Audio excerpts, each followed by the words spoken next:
Hi, it's Elise here at Bowman Library with a whole new teen book spotlight. So for this week, we are going to start getting into a little bit of the Halloween spirit, and that's by taking a look at books that have orange and or black covers. That's right. So we are taking some inspiration from the colors of our season, of our month, and we're going to apply them to our books here. And because we are basing off of covers, I know that's not what we're supposed to do, but let's be real, we do it anyways, okay? But because we're basing them off these covers, we have a variety of books this week. Because again, we're just using some colors as inspiration. So we have 6 we're gonna take a look at, so let's get started. Our first one is from one of my personal all-time favorite authors. This is When I Was the Greatest by Jason Reynolds. So Allie lives with his mother and kid sister named Jazz in Brooklyn, and his best friends are brothers. Their names are Noodles and Needles, and they live in the rundown brownstone next door. Now the 3 of them spend all their time together, and occasionally they do get into a little bit of trouble. Each of them has their own thing though, that thing that keeps them grounded. For Allie, it's boxing. For Noodles, he has his comic books, and Needles, he has his knitting, which may not be traditional, but again, it's his thing. And he also finds that the knitting helps him with his Tourette syndrome. One night, their friend Tasha gets them into this exclusive adult-only party, and things start to get out of hand. And one event that night, though, changes everything. This urban realistic book is pretty much amazing, and it will keep you right in the moment with Allie and his best friends. This is When I Was the Greatest. After the shot drops. So Bunny and Nasir have always been best friends, but things soon start to change when Bunny leaves their neighborhood behind to play basketball at this prestigious private school, which is the complete opposite of their neighborhood. Now Nasir, he is completely hurt by his friend leaving, and then he starts to hang out with someone else from the neighborhood, whose name is Wallace. And Wallace bets on these high school basketball games, and he always bets that Bunny's team is going to lose. But they have not been losing, leaving Wallace with a very big hole he has to dig himself out of, hence probably having to pay a lot of money. Wallace then recruits Nasir because he knows Nasir is one of Bunny's best friends. He recruits Nasir to sabotage Bunny's next basketball game so he can start to win some of his money back. And Bunny is forced to choose between his best friend and his chances of getting a full ride to college to get out of the neighborhood. And he has to decide which is more important to him. This is told through both of their points of view. You're in for a treat. This is filled with friendship, loyalty, there's drama on and off the court if you love basketball. Loved this story. This is after the shot drops.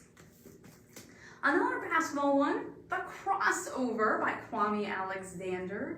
So twins Josh and Jordan are basketball stars. Their father used to be a professional player before he had his own health issues, and now he spends his time coaching them to be as great as they possibly can and to hopefully one day play professional ball.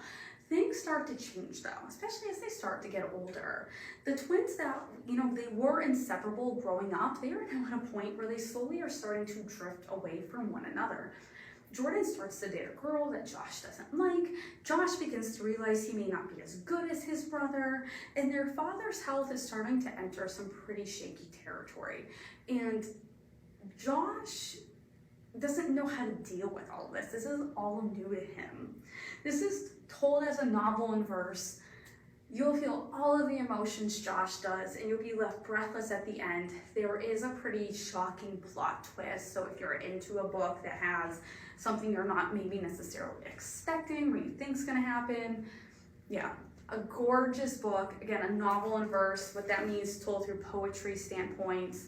Doesn't read like poetry though, so if you don't like poetry, you probably still will love The Crossover.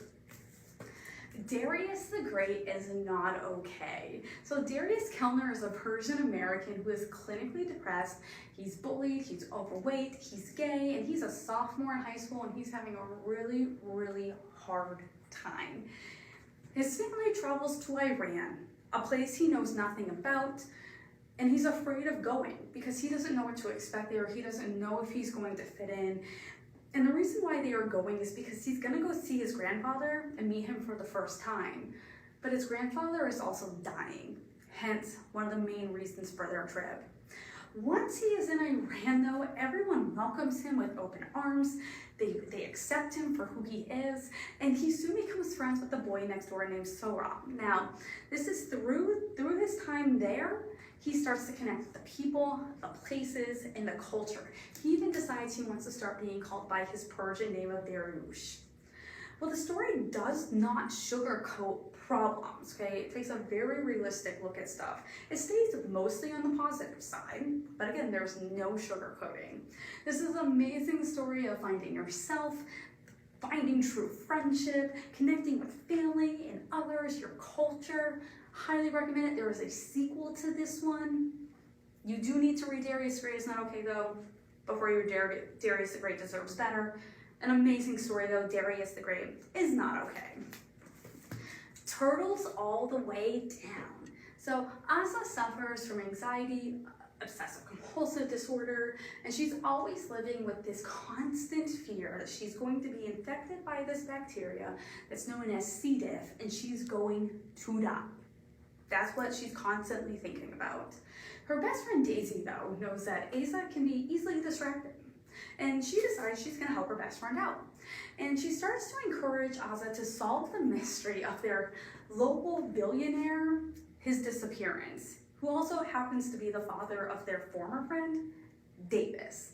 This leads Asa to start questioning everything and everyone she thinks she has known, but she also starts to discover things about herself, as well as what it actually means to live life and not to be caught up in the anxiety, the constant fear, the worrying.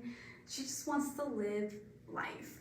This realistic look at mental health, at friendship, relationships is one that will have you guessing and learning every step of along the way with our main character, written in his amazing typical John Green style fashion. It's an amazing pen story, Turtles all the way down. And our last one for today is A Monster Calls. Connor is struggling with a lot. He's being bullied at school. He feels that he has no friends. His father has a new family now, and they're living in America. And while all that's happening, his mom, who he's living with, has been diagnosed with cancer. She's undergoing treatment. There's a lot going on for Connor. When he falls asleep at night, he starts to have these nightmares. And one night, the monster that's in his nightmare, the monster wakes him up. And Connor finds this creature like towering and like hovering over him. The monster then tells him 3 stories, with Connor having to tell the monster the 4th, which needs to be the scariest thing of all, the truth. Connor is forced to face things that are going on in his life head on, leading to this epic realization that you as the reader will have at the same time as our main character. An amazing story based off a poem and another short story that Patrick Nesting continues. Yeah, an amazing story, also filled with some incredible illustrations. Highly recommend this one, especially if you're in the mood for something maybe a little creepier, but also maybe like a little, psychologically thriller-esque. This is A Monster Calls. So these are just 6 of the books that we have here in the library that have orange and or black covers. So I encourage you to come out. Check out one of these, start getting in the Halloween spirit, maybe with some color themes going on, or we can help you find whatever that perfect book is you're looking for. Maybe you're looking for a horror story. Maybe you're looking for a thriller, suspense, an edge of your seat to kind of start getting you into that mood, or maybe you're just not into that stuff at all. Totally fine. We can help you find whatever that perfect book is that you would like to read. So I hope you tune back next week. We have a whole new teen book spotlight, and I hope you have an amazing week.